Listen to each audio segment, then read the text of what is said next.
Hey guys, welcome to the second video. और ये video का टॉपिक है कि पीएमएस में इन्वेस्ट करें या नहीं। एंड आज का वीडियो हम 3 हिस्सों में ब्रेक करेंगे। पहला, क्विक अंडरस्टैंडिंग के पीएमएस होता क्या है। दूसरा, हम देखेंगे कि पीएमएस के एडवांटेजेस क्या हैं, डिसएडवांटेजेस क्या हैं। और थर्ड, किसको कंसिडर करना चाहिए पीएमएस। तो specially I want to do this topic क्योंकि बहुत लोगों के मेरे को डिस्कशंस होता है, क्वेरीज आते हैं यार पीएमएस करें नहीं करें, कितना पोर्टफोलियो बनाए। तो let's try to demystify the world of PMSs. और I have had my PMSs, plus मैंने कई सारे दोस्तों के पीएमएस कराए हैं, तो I have a lot of experiences with PMS, so I thought it will be good to share some thoughts. तो quick intro about PMS. So PMS stands for portfolio manage services. इधर basically आप minimum 50 lakh रुपए invest करते हैं और देर are fund houses who run PMSs and they invest your money, they manage it on your behalf. Typically it's a concentrated portfolio, 6 से 8 stock होते हैं, कुछ लोग 10 स्टॉक रखते हैं। एंड फिक्स फी मॉडल होता है, करीब 1-1.5 या मैक्स 2% के एवरेज फीस होता है। तो जैसे अगर 50 लाख का फीस है, 50 लाख का पोर्टफोलियो है, तो 1 लाख रुपए आपका ईयरली फीस होगा। और they have some hybrid models के फिक्स फी 0 होता है और 7% के ऊपर 80-20 प्रॉफिट स्प्लिट। तो ये चीज आप नेट पे देख सकते हैं कि fix fee versus performance based models होते हैं। So that is the concept of PMS. अब now let us look into के बेनिफिट्स क्या हैं और what are the negatives of a PMS.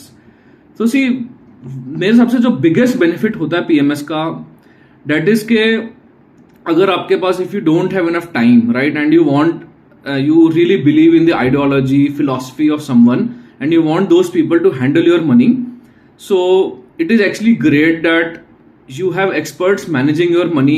It's a concentrated portfolio. और सबसे बड़ा बेनिफिट ये होता है कि आपका एक लमसम अमाउंट, जैसे कि 50 लाख या ज्यादा आपने इन्वेस्ट कर दिया, तो अगर आप 15% CAGR भी ला पाते हैं तो 10 साल में 2 डबल, राइट। तो 50 लाख का 2 करोड़ हो गया। और अगर आप मान लो 20 साल तक सोच पाए, लंबा टाइम है but still, right, real compounding happens in the long run. तो 50 लाख का आप 20 साल में, मतलब इट विल बी 2 का 4, 4 का 8 करोड़ बन जाएगा। तो it's a very good way कि आप मोटा अमाउंट, आपको टेंशन नहीं लेनी कि यार मैं कब टाइम करूं मार्केट, कैसा पैसा डिप्लॉय करूं।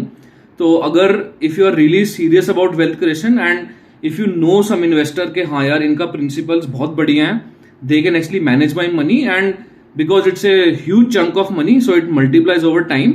So it's a great way of wealth creation. So all in for the philosophy of PMS, but we need to understand कि इसके negatives क्या हैं।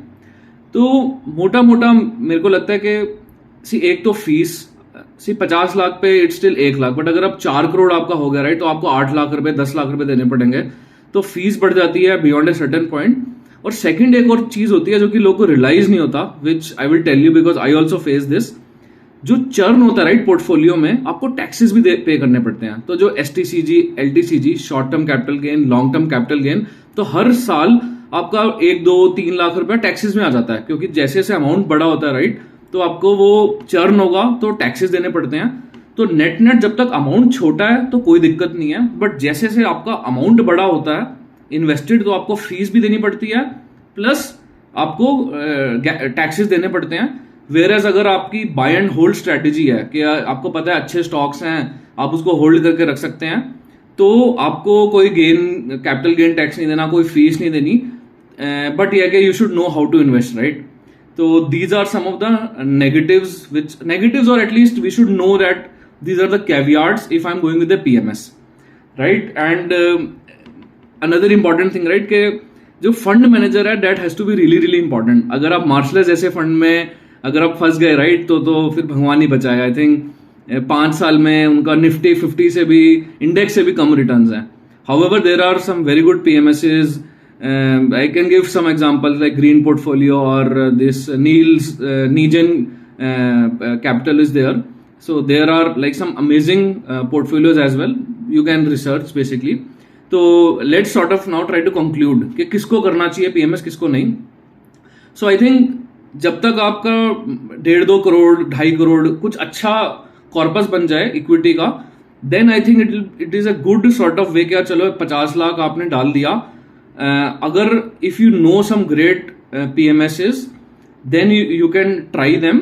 and give your money to them, but don't go for very popular PMSs like say Marcellus. उनका AUM इतना है तो उनको खरीद बेच करना डिफिकल्ट है, right? And sometimes the money can be stuck. So maybe I do a separate video sometime के यार why is Marcellus not making money, और कहाँ वो कमिंग कर जाते हैं. I had a discussion with Saurabh also. I went to one of his webinars I think couple of weeks back. So we'll cover that in some other discussion. But net, I think if you have a decent sized corpus and if you are not very actively investing in the market और आपको passive mode of investment करना है, तो I think PMS is good. However, otherwise, right, अगर आपको you don't want to incur so much fees and you don't want to wait for building such a lump sum money, even mutual fund or small cases are also good. Interesting example लेता हूँ, जैसे people know Basant Maheshwari, right, very popular guy these days.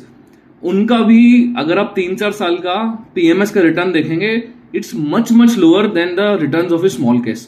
तो थोड़ा सा fancy भी है, लगता है लोगों को कि यार भैया मेरे को तो इतना पैसा हो गया मैं पीएमएस करूंगा.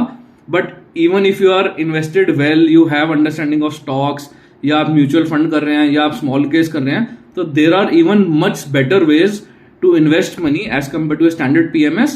However, if you have a decent sized corpus and you're trying to diversify some of your equity holdings, and most importantly, you really believe in the ideology of a fund manager and they have consistent returns in the last 5-7 years, you really like their philosophy, then definitely PMS is a good option, especially because के वो मोटा पैसा डलता है तो returns भी मोटा आता है.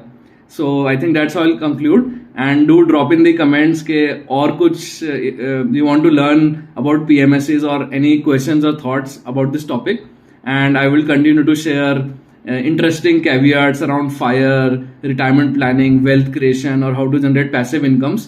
A lot of interesting content I have on this topic. So yeah, we'll keep in touch, and thank you so much. Thanks. Bye bye.